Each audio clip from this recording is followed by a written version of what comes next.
I can't. This is called, if you've never saw it before, you wouldn't believe it was real. This is a casual Geographic video. And I saw this and I was like, yep, that's what I'm watching with chat today. I don't know what I'm looking at, but this is what we're watching today. You've got my attention.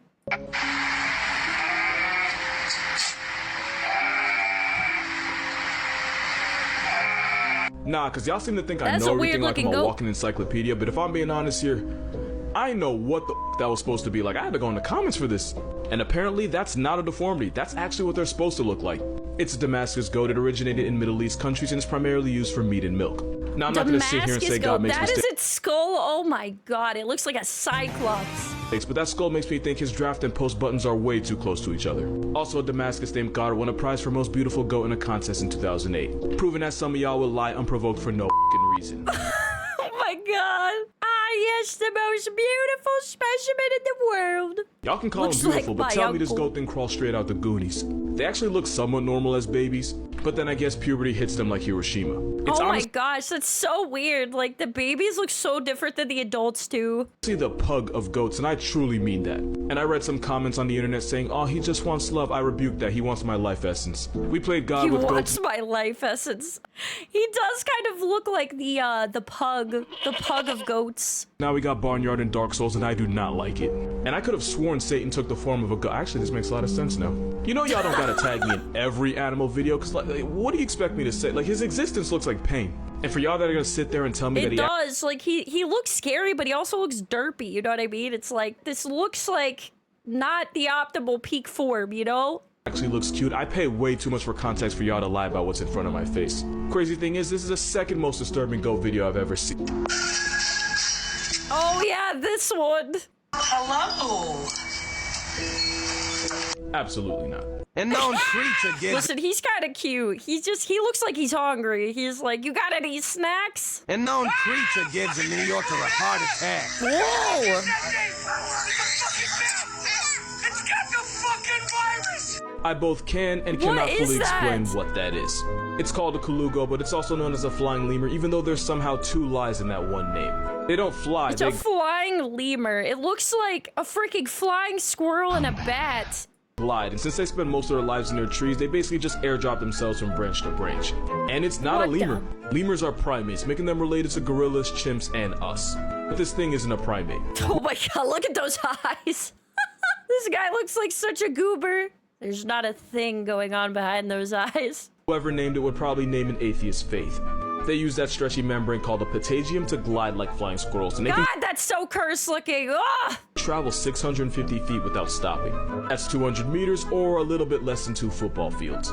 But it's not a flying squirrel. There was a time people thought they were just God's rough draft of a bat, but colugos aren't related to bats either. What? They're not related to bats? They literally look like bats. Are they related to squirrels? And if you look at the order they're in, Dermotera, they're the only living members. It's like pulling up to a family reunion and finding out you're the only one left. And because their entire personality involves flying, they're too slow and awkward to survive on the ground. And for an animal that lives in the trees, they're pretty mid-climbers. Oh, so maybe the reason he looks so, like, weird in this video is maybe because he can't see, right? I wonder if he has that good of vision. And it looks like this was the branch he was on, so he wasn't planning on being down here. They're so bad at life that being nocturnal is probably the only thing keeping them alive.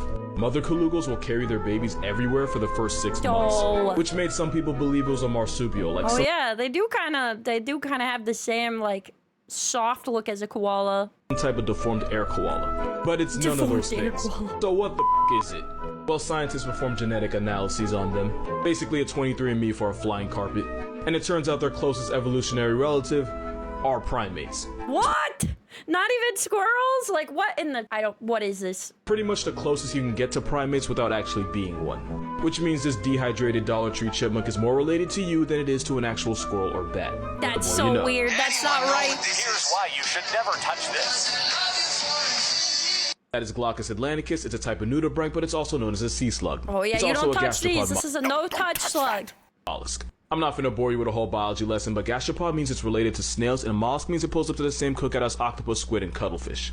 Also, touching one like this is a creative way of saying you want to pay more for health insurance. Because these slugs will eat venomous siphonophores like the Portuguese man of war and steal its venom to use to handle its own light work.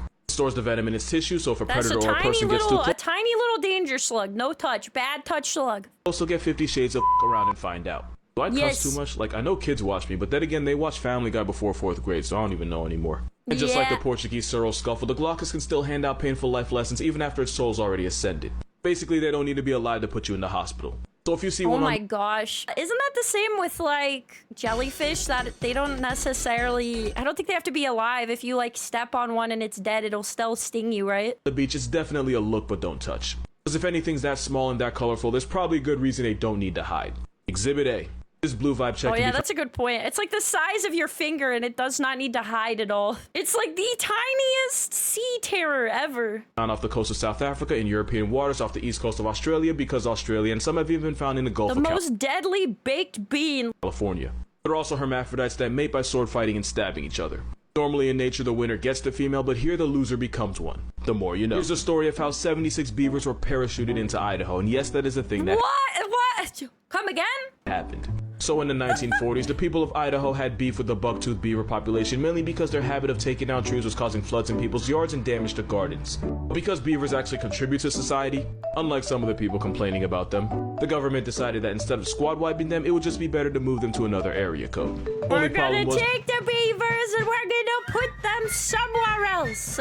The moving process for beavers involved putting them in boxes and Ubering them via horses and mules. This was Why the is 40s. that There cute? was no Why is it very cute to think of a bunch of beavers being Ubered around? Little fluffy guys. beaver U-Haul. These boxes would overheat and the beavers would become so stressed that they would refuse to eat, and the horses and mules carrying them eventually got pressed too. It was a bad time for everyone involved. So they realized they had to get creative. And apparently creative meant tying the boxes to parachutes from World War II and literally airdropping them into the Idaho wilderness. How are they gonna be less stressed? I guess they're not afraid of heights. I guess they'll get a lot of air here. They won't be too warm. But of course, you can't just yeet a beaver out of a plane without being sure you weren't just committing beaver slaughter with extra steps. So they experimented the best and safest ways to drop beavers from a plane, and the test subject they used was an old been-around-the-block beaver named Geronimo. You really can't make this up. Geronimo? Oh my god, what a name. What a name. After using old man Geronimo to figure out the perfect height and area to drop the beavers, it was time. August 14th, 1948 was D-Day, as 76 beavers were loaded into crates and flown in a twin engine where they skydived to their new home. And these furry paratroopers had a 99% success rate, but only because one of the beavers managed to escape and jump out of the box when he was 76 feet from the ground and took himself off the census when he met the ground. Oh no! So one guy, like, got out and that's the only reason? Everyone else was fine, but he had to try to, you know, break out of his container. That's the worst thing ever. Imagine you break out, you're like, oh, finally, and you're like, oh, Other than that, the rest of the Air Force beavers managed to land safely on the ground and were able to crawl out the box and explore the new neighborhood and begin a new beaver life. And to most people, this was a success. PETA wasn't happy about it, but you know, PETA gon' PETA. Also, it turns out each parachuting beaver cost taxpayers about $7 a beaver, so I'd say it worked out pretty well. Today, we have better ways to control the beaver population, but something net about- minus one beaver, net minus $7 in taxes for that beaver. 76 beavers being airmailed and parachuted like some DLC just brings me joy. One of my favorite all-time animal facts was that the CIA once tried to weaponize otters for some reason, because What? This guy? You gotta turn him into a weapon! 60s were a weirder, druggier time, I guess. But they were low-key onto something. Because otters are smart enough to use tools, tough enough to survive the freezing ocean without blubber. They'll square up and run fades with jaguars and caiman. I've seen them do it. Oh my gosh. And even though they look like plush toys, they have the power to seriously f*** you up if you give them a reason. Guys, I told you, cute is meta. They're like honey badgers with better swim time. So someone in the CIA created a report called the Otter. Look at him. Nobody suspects him of a crime. What are you going to do? Stop him? When he has that little face? Are you going to stop him? And I'm gonna read you my favorite parts. According to the Otter dossier, they can be trained to climb ladders and stairs, can carry objects underwater. They can conceal carry rocks. Oh my god, look at him. He's about to dome you in the head. They are utterly ridiculous, yeah. Water weasel can chew through a zinc sheet, and I honestly couldn't tell you how they found that one out. There's a lot of other stuff in there too, like how to properly take care of otter pups, because apparently they get diarrhea. Oh lot. no! But by far my favorite part is where they say otters are easy to train, but they can become too devoted to humans, which can lead to their destruction. Oh, they like us too much. That's so wholesome. Yeah, honestly, same. The report also mentions that they're almost impossible to transport because an otter that feels confined can and will attempt to destroy anything trying to escape. The report also You cannot confine him. He does not like being confined. He will escape. Says never to take food from an otter because, and I might be paraphrasing here, take their food and they take your fingers. And in fact, the exact quote was, never take food from an otter, particularly that which he has just caught or suffer severe mauling. Oh my gosh, this is literally written down. We will be learning about otters and how to treat them. Yeah, someone got really up for them to put that there. Yeah. Honestly, if you have the chance, please read the whole report. I'm gonna put it in the comments. I mean, there's a chance the report's fake and none of this ever happened, but it's so detailed, like too much effort went into it for it to be a lie. Moral of this video, otters are smart, nasty, and they give less than a prom night virgin. Basically weapons of otter destruction. Turkey's performing demon ritual on past tense cat. Oh boy. I love it so much that they have an entire, like, manual. But the fact that they had such a long, like, list of things and how to act around them and treat them is great. I hope it's real. So there's actually a really interesting and complex reason why turkeys do this. Turkeys are so f***ing stupid that it's actually medically fascinating. Like, really? I thought chickens were stupid. I didn't think anything, like, was dumber than that. I didn't realize turkeys were, like, head empty as well. Not dumb enough to stare at the sky during a storm and reverse baptize themselves. That's actually a well-known myth. But oh, really? They are brain cell deficient enough to not tell the difference between a threat to their way of life and an expired cat. It's likely that turkeys are curious about the past tense cat, but too paranoid to get too close to the corpse because, again, turkeys have no idea it's dead and no way of knowing if it's dangerous. Oh, so they see a dead animal and they just start circling it over and over again, like debating what to do. They're like, I don't know. What you're seeing is a prey response that only an animal locked in the basement of the food chain can come up with. Oh my God. As for circling, birds like turkeys, chickens, and pheasants will instinctively follow the tail of the bird in front of them. It's a behavior that helps keep them together as a flock, since holding hands isn't really an option. Oh no, so pretty like much these turkeys are stuck in a never-ending cycle of follow the leader. Oh man, so it's like one circle something because they don't understand it and don't really know what to do about it. And then another turkey comes along and follows the first turkey because his, like, survival instincts tell him to do that. And then it just perpetually comes a circle of turkeys that never stop. But none of them actually identify as one, so they just keep going. And fun fact, this bird was almost the mascot of America. What? Since a guy named Ben Franklin thought bald eagles were cowardly scavengers that didn't deserve the clout. But if you YouTube what a bald eagle really sounds like, he might have been on timing. So yeah, turkeys are, Yeah, right. Don't we use a fake sound for bald eagles because their actual, like, sound is not that majestic? I'm not gonna say they're stupid, but I'm not gonna say they're aware of the world either. Someone asked me what I think the most underrated animal in the world is, and I instantly thought of this picture. Goats really do be goating. Bro, that goat is working harder than any, like, other goat, man. That's a Dark Souls goat. Where's he going? Bottom of their hooves have soft pads that contour to the surface they're climbing, which allows them to be a middle finger to the laws of physics. This isn't photoshopped. These are the tree-climbing goats of Morocco. They figured out that the fruits of the argan tree are an easy source of food, and when nature says climb, goats say how high. This is an alpine ibex. Oh my gosh, whoa, look at him go, holy crap. It's like Spider-Man, but he's a goat. They'll scale up the Cingino Dam in Italy just to lick the salt off the stones and let the rest of the world wonder how. For y'all that think goats are just some hippie free climbing sheep, they eat their Wheaties. Some male mountain goats can— oh my god, he's huge! Whoa! tip the scales at over 300 pounds. What the hell? You could ride that into battle! Oh my god! Mountain goat once caught a fade with a grizzly, and it was the bear that got turned into a trophy. Got smoke for you too if you want it. Hikers have been warned when going through the Olympic National Trail in Washington because the mountain goats there have started harassing people.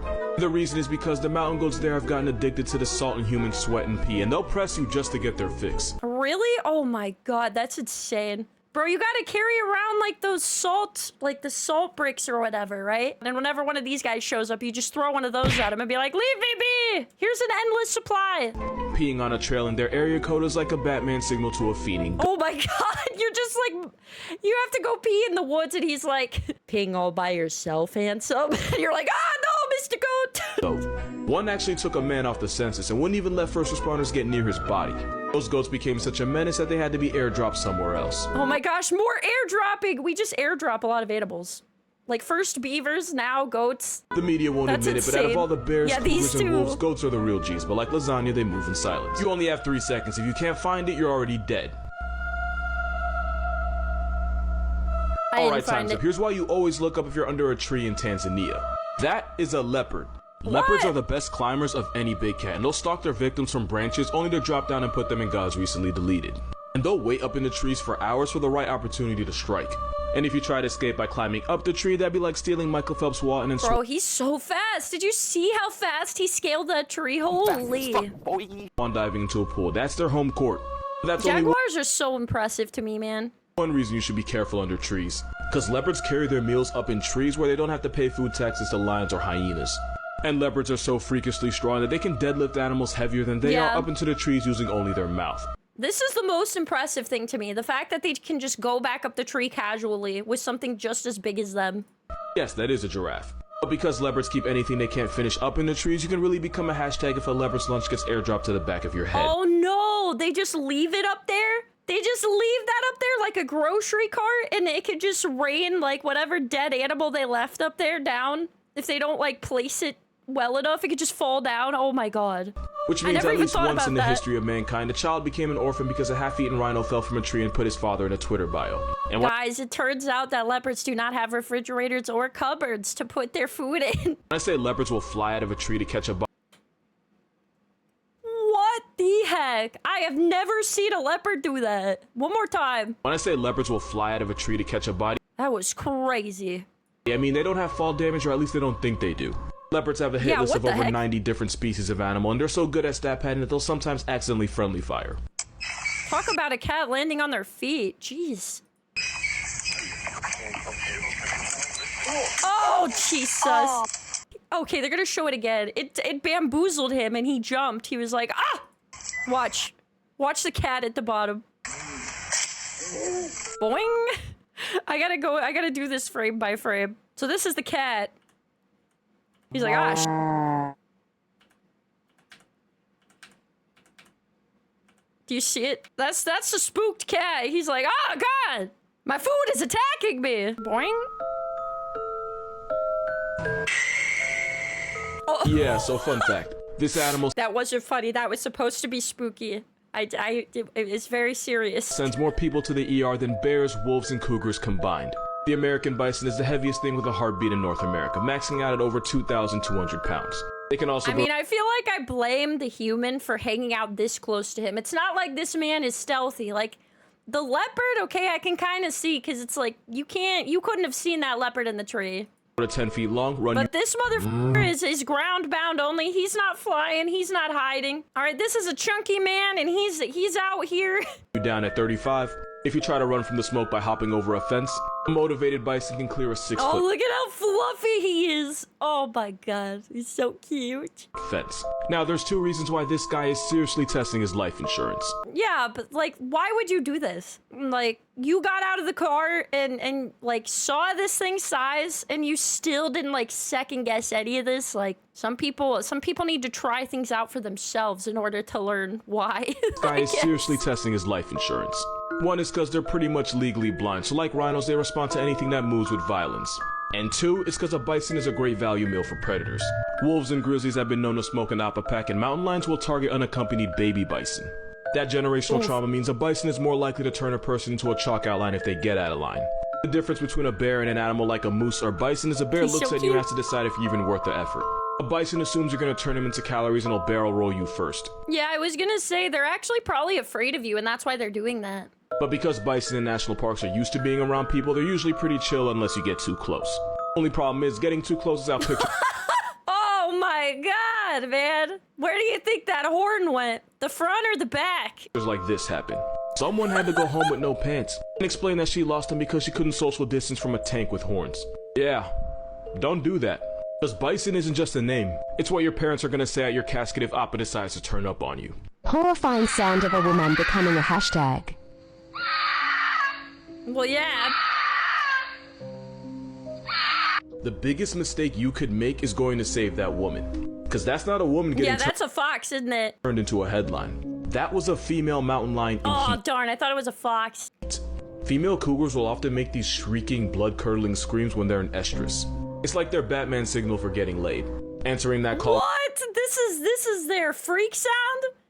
That's how other cats catch their freak, is that sound? When it's not for you is how you meet Batman's parents.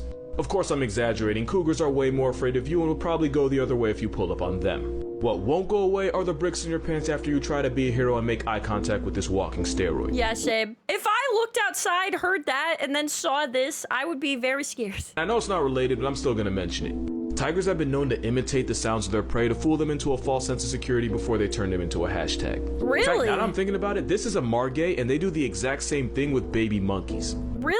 I didn't realize that a bunch of cats, like, made those sounds because they mimicked prey animals. That is super smart. Now, I'm not saying the cougars do it on purpose, but I am saying that nature is a like that. Also, I forgot to mention that cougars tend to scream while mating. So if you're ever alone in bed and hear a woman on a Tinder date with Joe from you, don't worry. It's just cougars getting more action than you. No!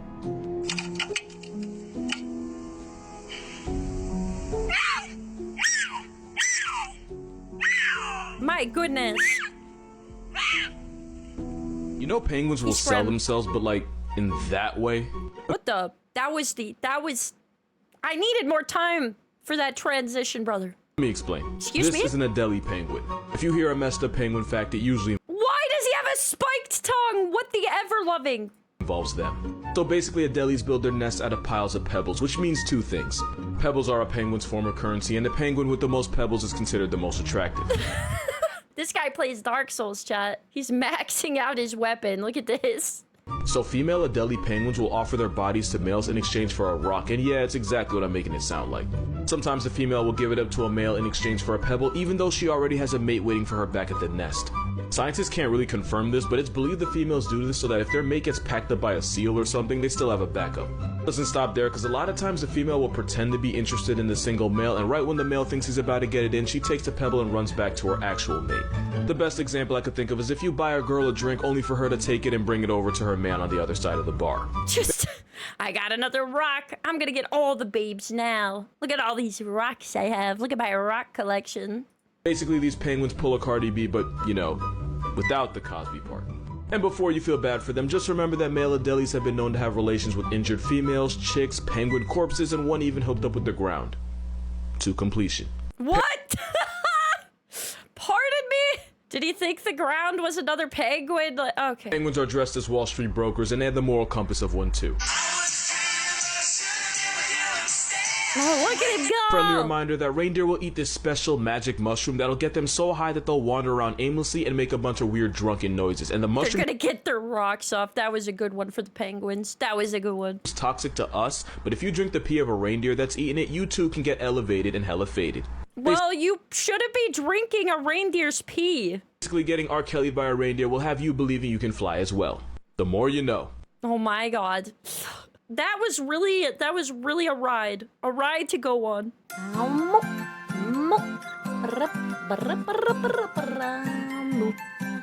I still have questions about this specimen.